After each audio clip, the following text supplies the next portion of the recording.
SK텔레콤과 카카오가 지분 교환을 포함한 전략적 파트너십을 체결한다 밝혔습니다. 모바일 내비게이션 등 모빌리티 분야에서 경쟁하던 양사가 힘을 합치기로 함에 따라 국내 ICT 지형이 변할 것으로 예상됩니다. SK이노베이션이 오늘 리튬 이온전지 분리막 소송과 관련해 2014년 LG화학과 체결한 부재소 합의서 전문을 공개했습니다. LG화학은 억지 주장이라며 반박에 나섰고 특허 분쟁의 골이 더 깊어지고 있습니다. 암을 치료한다는 입소문으로 세간의 주목을 받고 있는 동물용 구충제 펜벤다졸에 대한 항암 효과설에 대해 식약처가 사실이 아니라고 공표했습니다. 식약처는 암 환자들에게 복용을 하지 말라며 강력한 주의를 당부했습니다. 정부의 사용 중단 권고 이후 사흘 만에 액상형 전자담배가 전국 편의점에서 설 곳을 잃게 됐습니다. 점포수 기준 편의점 업계 1위부터 4위가 액상형 전자담배 판매 및 공급을 중단했습니다. 센 뉴스 플러스 시작합니다.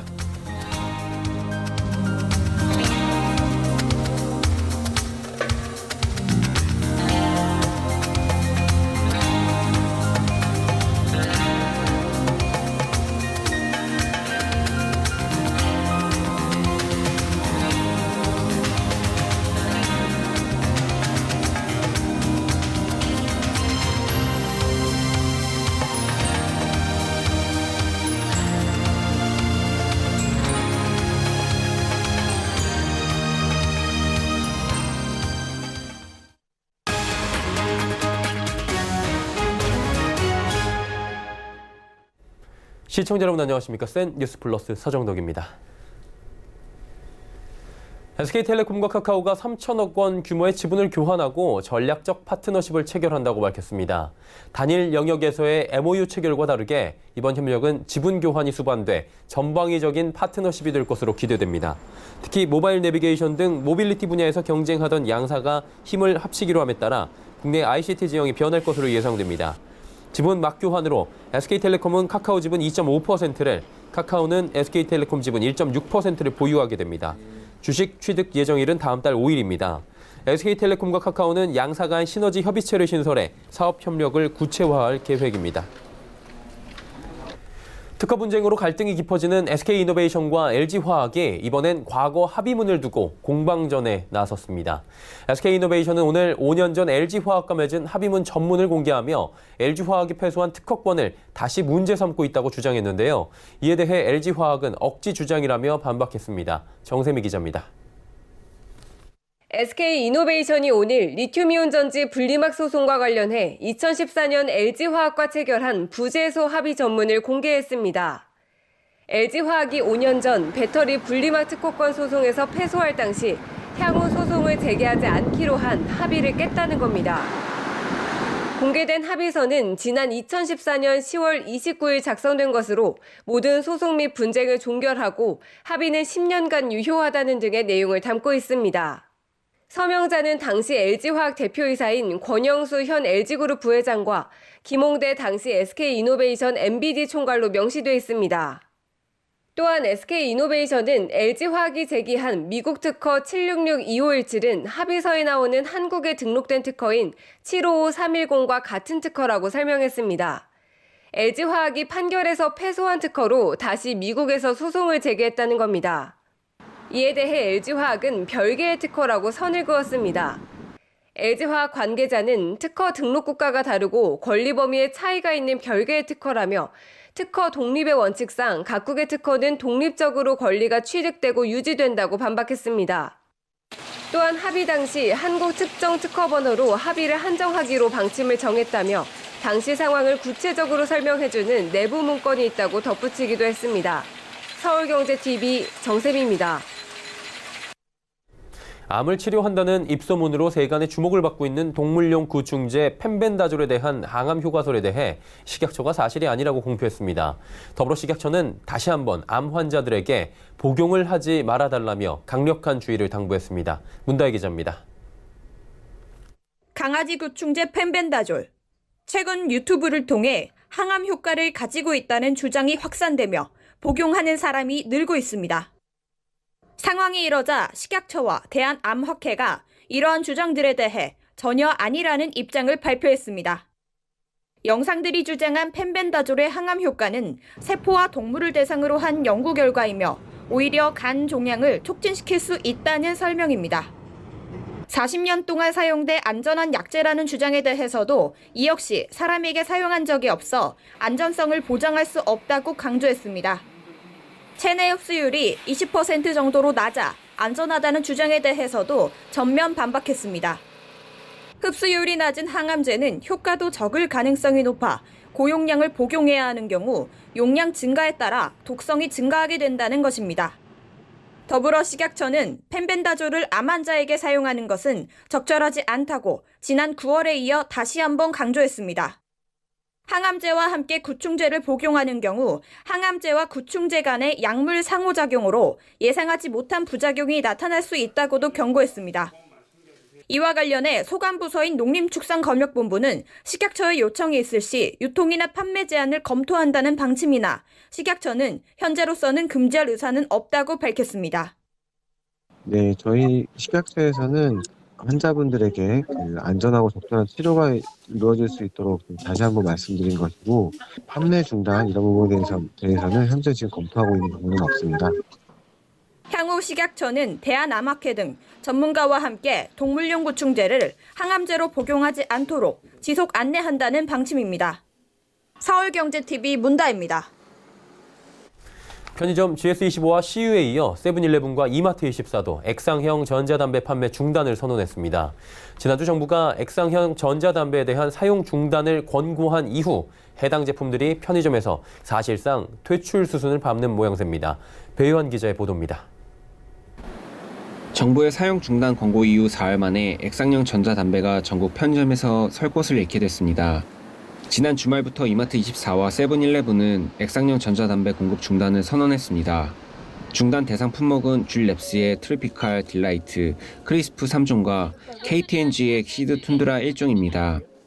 앞서 GS25와 CU 등도 각각 24일과 25일 판매 중단 조치를 내린 바 있습니다. 이로써 점포수 기준 편의점 업계 1위부터 4위가 액상형 전자담배의 판매 및 공급을 중단했습니다.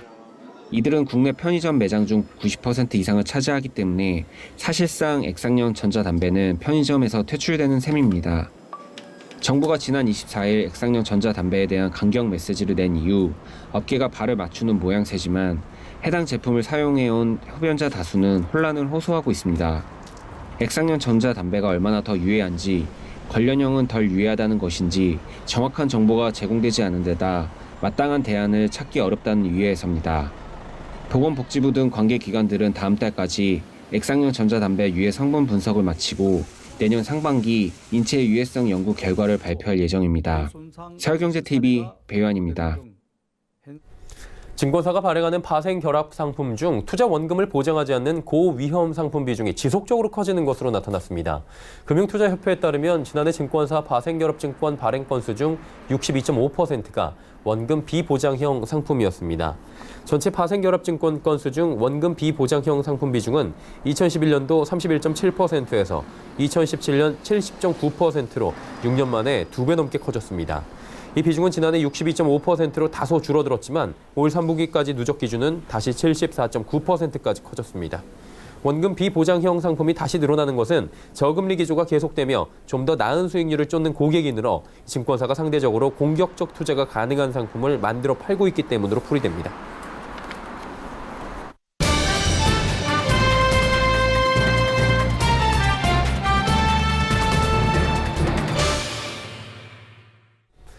미중 간의 무역 협상에 진전이 있다는 소식이 들려오면서 우리 증시도 오름세를 이어갔습니다. 하지만 이번 주엔 미국 연방공개시장위원회 즉 FOMC가 예정돼 있고요. 우리 기업들의 3분기 실적이 지금 좋지만은 않은 상황이어서 아직은 안심할 수 없다는 분석이 나옵니다. 증권부 김성훈 기자와 함께 이야기 나눠봅니다. 어서 오세요. 네, 안녕하세요. 네. 오늘 2100선 사실 살짝 터치하긴 했어요. 회복할 것 같은데 증권가에서는 어떻게 보고 있습니까? 네, 오늘은 이 미중 무역 협상 소식이 들려오면서 좀 월요일만큼 이 코스피와 코스닥 모두 상승하는 좀 산뜻한 출발을 보이긴 했습니다. 하지만 아직 회복을 단정할 수는 없는 상황입니다. 왜냐하면 우리 시간으로 오는 30일과 31일 10월 FOMC가 예정돼 있기 때문인데요. 김병현 NH투자증권 연구원은 금리 인하 종료에 대한 언급이 나올 경우 추가 인하를 기대하는 금융시장이 실망감을 표출할 가능성이 높다고 분석했습니다. 서상현 키움증권연구원도 이전과는 달리 연준 내부에서 이 추가 금리 인하에 대한 의견 차이가 커지고 있기 때문에 연준의 이 통화 정책 방향을 결정하는 데 있어서 불확실성이 커지고 있고, 또 이 때문에 경기 부양에 대한 기대치가 낮아질 경우에는 금융시장 내에 불안을 야기할 수 있다, 이렇게 우려했습니다. 쉽게 말해서 연준이 금리 인하 기조를 보여주지 않으면 금융시장과 우리 증시에도 좋지 않은 영향을 미칠 수 있다, 이런 말인데요. 때문에 증권가에서도 큰 폭의 증시 상승을 기대하지는 않는 모양입니다. NH투자증권과 한국투자증권은 코스피 예상 범위를 2040에서 2120으로 잡았고, 하나금융투자는 2050에서 2100포인트로 잡았습니다. FOMC를 너무 낙관적으로 보지 말라, 이런 지금 이야기인 것 같은데요. 그리고 우리 실적 얘기를 해봐야 될 것 같습니다. 실적에 대해서 좀 불안해하는 분들도 많이 계신데 부진한 기업들이 많은가 봐요. 예, 맞습니다. 삼성전자나 SK하이닉스처럼 좀 실적을 상회한 기업들도 있는가 하면 실적 전망치를 미치지 못한 기업들이 많기 때문인데요. 금융정보업체 FN가이드가 지난 25일까지 증권사 3곳 이상에서 실적 전망치를 낸 기업 39곳의 3분기 잠정 실적을 분석한 결과 이 중 15곳의 실적 전망치가 15곳의 실적이 전망치 평균보다 낮았습니다. 그중에서도 11곳은 영업이익이 시장 기대치보다 10% 이상 낮아서 어닝 쇼크를 기록했다고 말할 수 있겠는데요. 특히 현대차의 3분기 영업이익이 3,785억 원으로 전망치 평균보다 29%나 낮았고, LG상사와 삼성물산 같은 대장주들도 영업이익이 시장 기대치를 20% 이상 밑돌았습니다. 호텔신라도 매출액은 21% 늘었지만 영업이익이 16%나 감소했습니다. 다만 업계에서는 4분기부터는 이 앞선 실적 부진 때문에 기저효과가 발생해서 영업이익이 다소 개선될 수도 있다, 이렇게 전망하고 있습니다. 네, FOMC 이야기 국내 실적 얘기해봤으니까 미중 간의 무역 분쟁으로 이제 넘어가겠습니다. 첫걸음 뗀 건데 협상이 좀 순탄하게 진행될 수 있을까요? 다음 달 중순 예정된 이 에이펙 협상까지는 원만하게 이루어질 것이라는 의견이 많습니다. 하지만 안심하기에는 이르다는 지적도 나오는데요. 트럼프 대통령 입장에서는 내년 재선을 앞두고 성과를 내야 하는 반면 이 무역 협상이 단계를 거쳐 나아감에 따라 미국의 요구가 중국의 수용 가능 범위를 조금씩 벗어날 가능성이 크기 때문에 협상 타결도 자연스럽게 어려워질 가능성이 높다, 이런 분석이 나오고 있는 겁니다. 이 문남중 대신증권연구원은 미국이 요구하는 중국 금융시장 개방 확대의 경우 고용, 산업 등 중국 내부의 사정상 단기간에 성과를 이루기는 어려운 사안이기 때문에 에이펙에서 합의를 이루기 어려울 것으로 본다고 단정짓기도 했습니다. 10월의 마지막 주인데 이번 주도 쉽지가 않아 보입니다. 그래도 좀 투자에 나서고자 하는 분들을 위해서 증권가의 추천 종목이 있다면 어떻습니까? 예, 중소형주 위주로 좀 말씀을 드리자면 우선 신한금융투자에서는 스마트폰 관련 호재를 들면서 카메라 기업 나무가와 OLED 기업 BH 등을 꼽았습니다. 또 유한타증권은 화장품 기업 본느, 엔터테인먼트 기업 SM, 롯데그룹 IT혁신의 수혜를 받고 있는 롯데정보통신 등을 꼽았고요. 2차전지 관련 기업으로 동아기업을 선정했습니다. 하나금융투자는 이녹스 첨단 소재를 추천 종목으로 꼽았습니다. 네, 이번 주 증권가의 추천주까지 살펴봤습니다. 우리 증시의 불안감을 키우고 있는 요인들에 대해서 오늘 요목조목 증권부의 김성훈 기자와 함께 이야기 나눠봤습니다. 고맙습니다. 고맙습니다.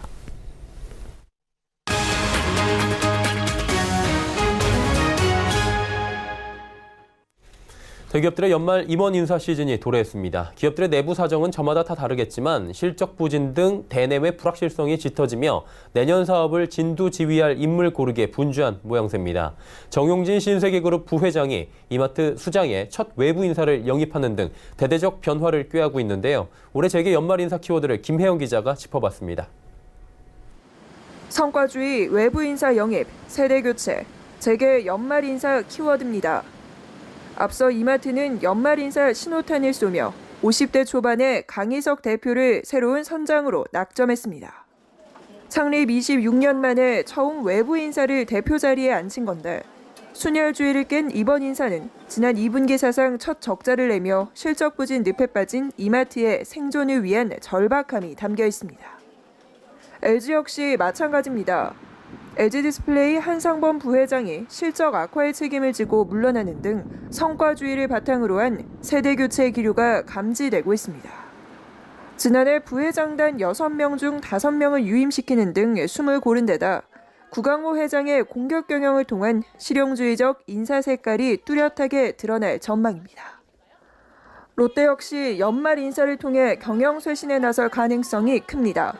최근 신동빈 회장이 국정농단과 경영비리 사건에서 집행유예를 받으며 오너 리스크에서 벗어난 만큼 지연됐던 투자와 미래 먹거리 발굴에 속도를 낸다는 방침입니다. 삼성의 경우 이재용 부회장의 파기환송심이 진행되고 있어 조직에 큰 변화를 주기는 어렵다는 관측 속 안정기조를 띌 것이란 예상입니다.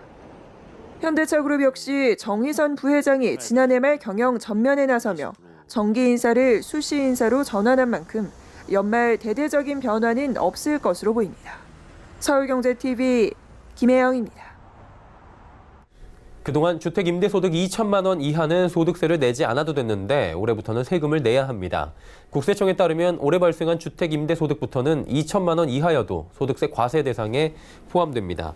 이에 따라 월세 임대 수입이 있는 2주택 이상 보유자와 보증금 합계 3억 원 넘는 3주택 이상 보유자는 모두 2019년도 귀속분 주택 임대소득을 내년 6월 1일까지 꼭 신고해야 합니다. 다만 다른 소득과 함께 더해 종합과세를 적용받을지 또 따로 분리할지는 선택할 수 있습니다. 아울러 내년부터 주택임대소득자가 소득세법에 따라 사업자로 등록되지 않으면 주택임대 수익금액의 0.2%를 가산세로 더 내야 합니다. 4분기 지방에서 재건축, 재개발 등 정비 사업으로 분양이 늘어나는 모습입니다. 지난해 같은 기간보다 4배가량 늘었는데요. 서울과 수도권의 규제가 집중되는 상황에서 도급 사업이 줄어들 것을 우려한 건설사들이 벌써 지방 분양시장 공략에 나서는 모습입니다. 이하라 기자 그 현장에 다녀왔습니다. 경상남도 거제시에 문을 연 한 모델하우스. 대림산업이 고현항 항만 재개발 사업을 통해 짓는 이편한 세상 거제 유로아일랜드 분양 현장입니다. 조선소와 가까워 직주 근접이 가능한 데다 버스터미널과 병원, 백화점 등 생활 편의시설도 가까이에 있어 수요자들의 관심이 쏠립니다. 부동산 인포 조사에 따르면 올해 4분기 지방 재건축 재개발 정비사업 일반 분양 물량은 2만 1,831가구. 작년 동기와 비교해 4배가량 증가했습니다. 신규 택지 개발하기에는 수요가 부족하고 반면에 이제 도심에서 개발을 할 경우에는 기존에 있는 학군이라든지 교통이라든지 상업시설들을 이용할 수 있어서 바로 인프라 이용이 가능하기 때문에 경남 창원에서는 대우건설과 쌍용건설이 11월 창원 교방 1구역 재개발에 나섭니다. 공급되는 총 1,538가구 중 522가구가 일반 분양을 앞두고 있습니다. 대구에선 반도건설이 평리 3동 재건축으로 1,678세대를 공급합니다. 이 단지는 전세대가 전용 46에서 84제곱미터의 중소형으로 구성될 계획입니다. 지난해 서울을 중심으로 재건축 안전진단 기준 강화와 초과이익 환수제 부활 등 규제가 강화된 상황. 민간 택지 분양가 상한제 적용 지역도 곧 나올 예정이라 정비사업 감소를 우려한 건설사들이 지방사업 수주에 속도를 낼 것으로 관측됩니다. 서울경제TV 이하라입니다. 올해 아파트 등 부동산 가격 급등으로 재산이 많이 증가한 건강보험 지역가입자의 보험료가 다음 달부터 오를 것으로 보입니다. 공시 가격이 많이 오른 일부 지역가입자는 건보료 인상이 불가피할 전망입니다. 보건복지부와 건강보험공단에 따르면 작년 소득과 올해 재산 변동 사항을 지역가입 가구 건강보험료에 반영해 11월분부터 부과합니다. 건보공단은 지난해 소득 증가율과 올해 재산과표 증가율을 반영해 지역가입자의 보험료를 다시 산정하고 해마다 11월분부터 적용합니다. 다만 부동산 공시가격이 올랐다고 곧바로 건보 지역가입자의 보험료가 모두 오르는 것은 아닙니다. 재산보험료는 60등급으로 나뉜 등급표에 근거해 산출하는데 공시가격이 올라도 재산 등급이 변하지 않으면 보험료엔 변화가 없습니다.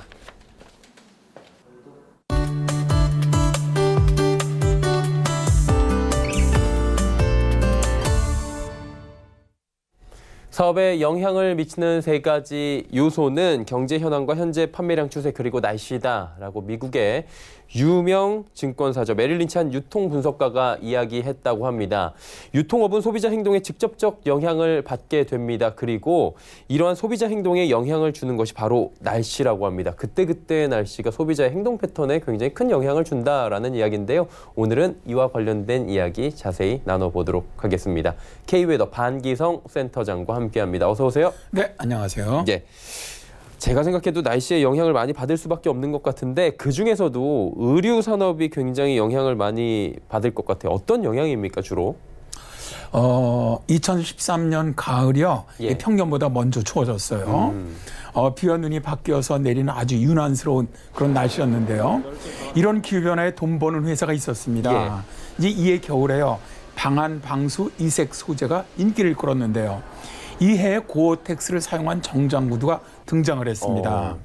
방수 기능이 탁월하고 가벼운 타폴린 가방, 나일론을 활용한 가방과 신발들도 새로운 패션으로 등장을 했는데요. KJ와는 고어사와 협력해서 국내 최초로 고어텍스 소재를 활용한 구두를 출시를 했습니다. 예. 고어텍스는 방수력과 투습력이 뛰어난 소재죠. 내피에 이제 고어텍스 소재를 적용을 해서 외부로부터 들어오는 물을 차단할 수 있도록 했는데요. 레저복으로 주로 활용되던 고어텍스를 구두에 접목시킨 아주 참신한 사고가 돋보이면서 소비자에게 아주 매우 좋은 반응을 얻었다고 합니다. 또 이제 L 패션 회사가 내놓은 타플린 백의 소재는 방수천으로 방수라든가 방풍, 투수성이 뛰어나고요. 또 내화학성, 내열성이 탁월한 기능성 소재 인너프를 사용해 만든 방수 재킷이거든요. 그러다 보니까 통풍력이 좋아서 일교차가 큰 날씨에도 편안하게 입을 수 있어서 아주 인기가 대단했다고 합니다. 예. 이제는 저 점차 습도가 높아지는 기후변화가 만든 새로운 트렌드라고 할 수가 있죠. 예. 그런데 이제 날씨가 좀 변화가 되고 있잖아요. 봄, 가을이 굉장히 짧아졌어요. 지금 가을도 거의 다 간 것 같은데 그래서 어떤 옷을 사야 될까 이런 고민이 많아져요. 네, 그렇죠. 예.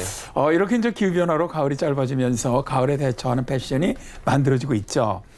기후변화로 인한 가을 날씨의 특징은 한내절은 평년보다 덥다가 아침, 저녁으로는 기온이 뚝 떨어지면서 쌀쌀한 날씨가 많다는 점이거든요. 그러다 보니까 사람들이 휴대하기 편한 얇은 바람막이 등을 선호하기 시작한 이유입니다. 예. 한편 기온 변화가 심한 날씨에 대응하기 위해서 레이어드 장착이 증가하는 것도 아주 좋은 예죠.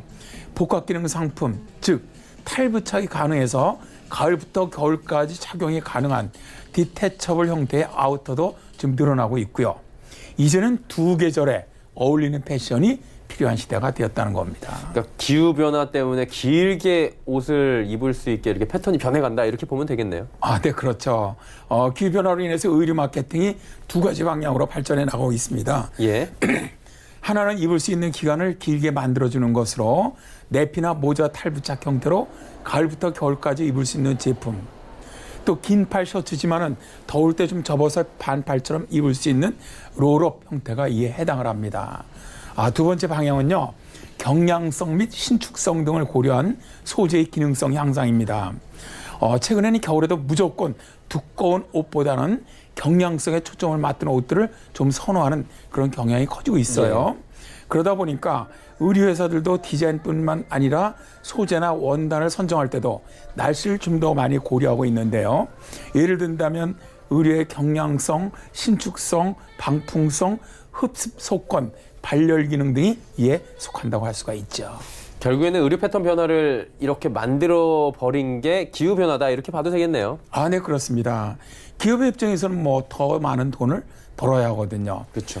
그러다 보니까 기상이변이 자주 나타남에 따라서 날씨에 맞는 패션의 스타일, 코디까지 두 마리 토끼를 잡기에 패션업계는 전력을 다하고 있는 것이죠.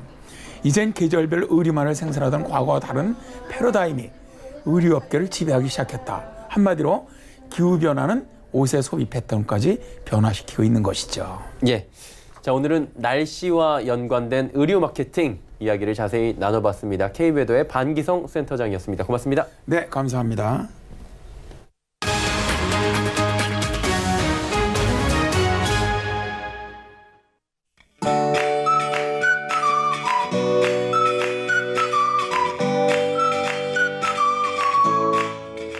안녕하세요. K웨더 라이프스타일 예보 김단비입니다. 오늘 밤부터 내일 새벽 사이 중부와 전북, 경북 북부 내륙에는 약한 비가 내리겠습니다. 내리는 비의 양은 5에서 10mm로 그리 많지는 않겠지만 비가 오는 곳은 돌풍과 함께 천둥 번개가 치는 곳이 있어 시설물 관리와 안전사고에 유의하셔야겠습니다.